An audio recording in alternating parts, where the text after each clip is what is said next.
Isa pa, isa pa. Okay. Okay. Pakinggan natin sila, ha? Sabi nila, sila'y dumadaan sa napakatinding pagsubok. Can you still say you are contented? Tell us why you could say, despite of these problems, you are still contented. Para po sa akin talagang masasabi ko na contented ako kasi despite po talaga sa mga problema na hindi po talaga biro, talagang kumbaga nasubok talaga yung ano ko doon, yung hindi lang po yung spiritual life ko, emotional, yung physical ko kasi talagang affected talaga sa nangyari. But masasabi ko talaga na contento kasi alam ko talaga na nasa akin ang Panginoon at saka alam ko talaga na dinanas ko yun dahil may purpose talaga ang Lord. At masasabi ko talaga na contented ako kasi in spite sa nangyari, kasi talagang hindi po talaga biro kahit po nung last week po talagang super po talaga yung iyak ko. Pero alam ko na laging nandun po ang Panginoon. Lagi po nandun siya na ang mga problema po ay talagang pagpapala. Nakabila po ng lahat. And then, napil ko talaga na sense po na nakilala ko at natanggap ko yung Panginoon. Nandun po talaga yung contentment ko sa buhay in spite po sa mga problema na dumating. Kasi alam ko po na meron akong Diyos na nasa sandala. Meron akong Diyos na tumitingin at nag-aruga at nag-comfort sa akin sa lahat ng oras. Praise God po. Praise God. Thank you, Sister Dina. The same question? Good morning. Tissue. Lahat na sinabi mo, Sister Lia. Binigay mo nga, ikaw naman. Ikaw nga ako doon. Pero, Emotional si Kuya. Bakit pala si Kuya?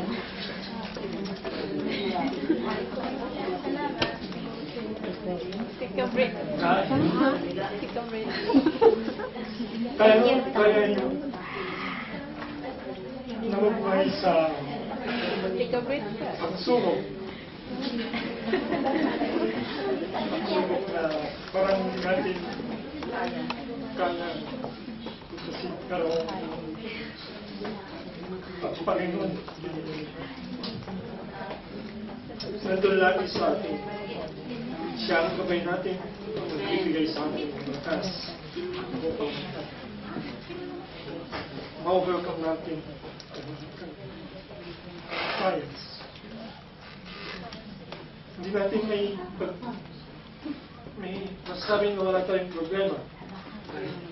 Normal sa atin. Pero ang mahirap, kung wala tayo sa Kanya, ay maaaring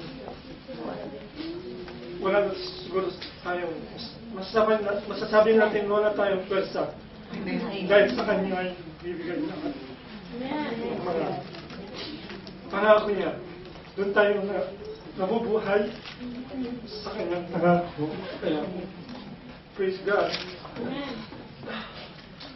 Na-overcome natin ang lahat ng mga trials natin. Sabi ko sa inyo lahat. Thank you very much. Hallelujah. Hallelujah. Nagpita na hand. Wow. Alam niyo po, when I talk and when I was studying this subject, sabi ko, parang napakahirap, no?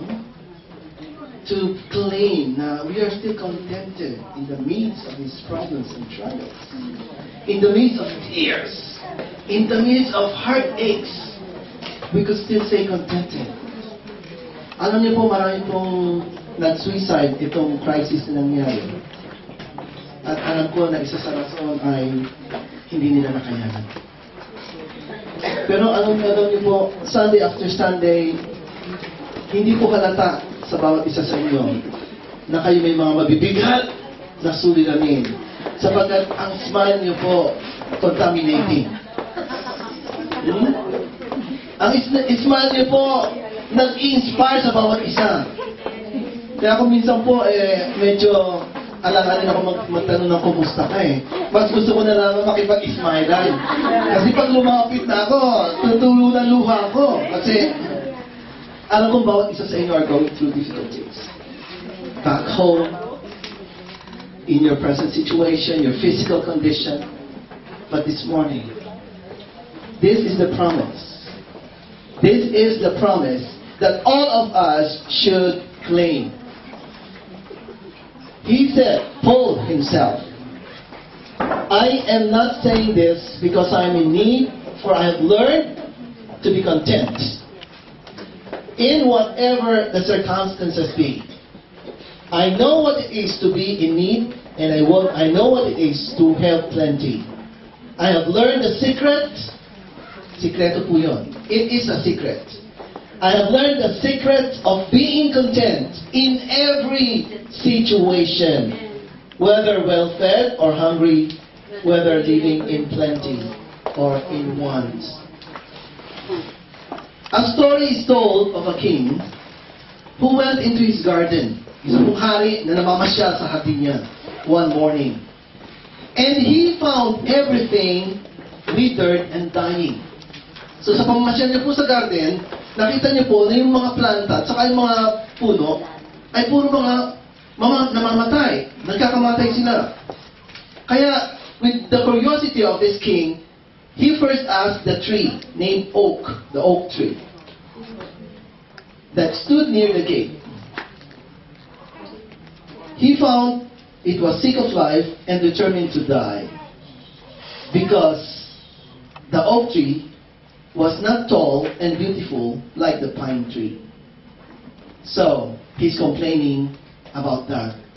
And that's the reason why the oak tree would like to die, because he's not as tall and as beautiful as the pine tree. And then, the king asked the pine tree. The pine tree was all out of heart because it could not bear grapes like the vine. Yung pine tree naman, gusto niyang mamatay kasi hindi daw siya namumunga katulad ng mga ubas. Then the vine answered, the vine was going to throw itself away, willing to die, because it cannot stand erect and have such fine little fruit compared to the peach tree.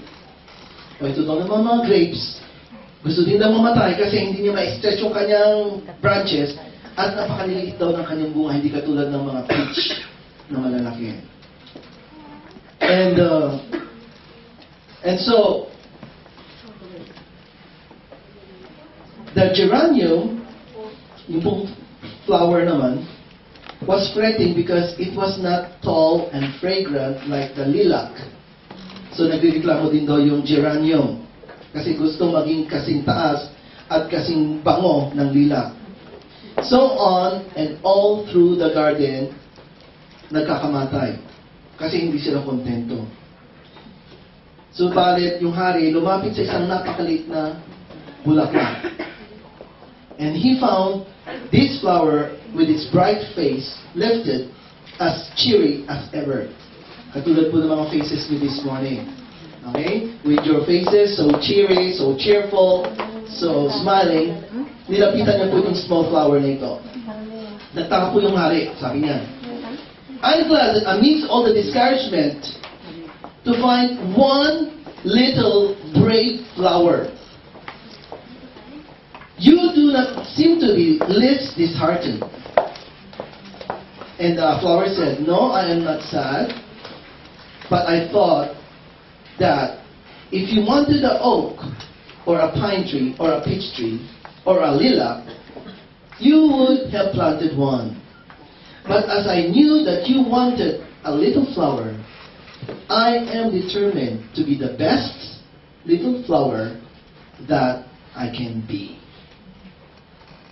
Dito po sa illustration na ito, kahit po ikaw ay pine tree o oak tree, pero kung hindi ka kontento sa sarili mo, kung kahit daw ikaw ay vine, grapevine, kung hindi ka kontento sa sarili mo, ang buhay mo ay walang silbi.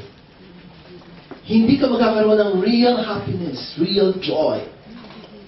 Okay? So this morning, I would like you to be honest with yourself. I would like you to check yourself. Did I accept myself already the way I am? Amen? Huwag po tayong gumaya dito sa illustration na narinig natin ngayon. Oak tree na nga. Pine tree na nga. Ha? Grapevine na nga. Hindi pa sila nakontento. Eh kung sino pa yung napakaliit na bulaklak na walang kakwenta-kwenta, siya pa ang kontento sa buhay niya sapagkat para sa kanya, kailangan siya ng hari na magpaganda ng garden. So, this flower would like to be the brightest little flower that exists. Ang mahalaga po, malaman po natin, behind the reason why we are not contented. First thing, contentment is not natural for us. Okay? Contentment is not a natural characteristic of man. Ayan. Hindi daw pala natural sa mga tao.